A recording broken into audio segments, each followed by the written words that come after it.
Israel ने गाजरा में मानवीय सहायता की पहुंच को बेहतर बनाने के लिए बड़ा कदम उठाया।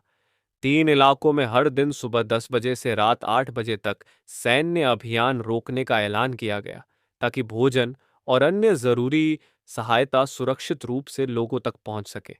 हालांकि सहायता समूहों का कहना है कि यह कदम पर्याप्त नहीं है, क्योंकि युद्ध विराम खिड़की के बाहर हमले जारी हैं। इजराइल ने इस पर तत्काल कोई टिप्पणी नहीं की। इजराइल के प्रधानमंत्री बेंजामिन नेतन्याहू ने हमास के साथ युद्ध विराम वार्ता के विकल्पों पर विचार करने की बात कही, जिससे क्षेत्र में तनाव कम होने की संभावना जताई जा रही है। गाजा स्वास्थ्य मंत्रालय के अनुसार पिछले 24 घंटों में 100 लोगों की मौत हुई, जिससे क्षेत्र में मरने वालों की संख्या बढ़ रही है। हमास ने युद्ध विराम के लिए अपनी पूर्व शर्तों में ढील दी और बकाया मुद्दों को सुलझाने के लिए तैयार होने का संकेत दिया।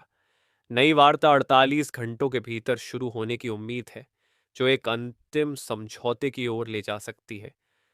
ईरान में नई जंग की आशंका के बीच वहां की मुद्रा रियाल का मूल्य फिर से गिर रहा है। अयतुल्ला खामेनेई ने घोषणा की कि सैन्य और परमाणु विस्तार को पहले से कहीं तेजी से आगे बढ़ाया जाएगा। ईरान के अबादान शहर में अत्यधिक गर्मी, विश्व का सबसे गर्म शहर, के कारण बिजली और पानी की कमी हो रही है, जिसके चलते सरकारी कार्यालय बंद किए गए। यूनाइटेड किंगडम के प्रधानमंत्री ने कहा कि हमास का भविष्य में फिलिस्तीन की सरकार में कोई रोल नहीं होगा।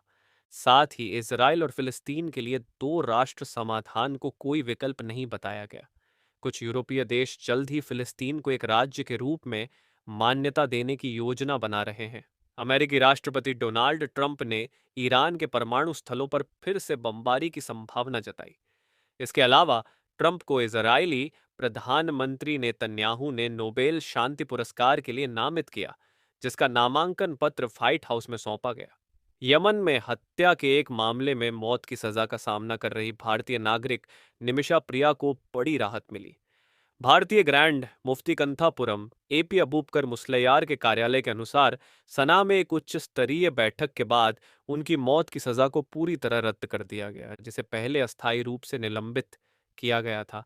हालांकि मध्य पूर्व से सीधे संबंधित नहीं, लेकिन क्षेत्रीय प्रासंगिकता के कारण उल्लेखनीय है कि अंडमान और निकोबार द्वीप समूह में 29 जुलाई को सुबह 6.2 तीव्रता का भूकंप आया।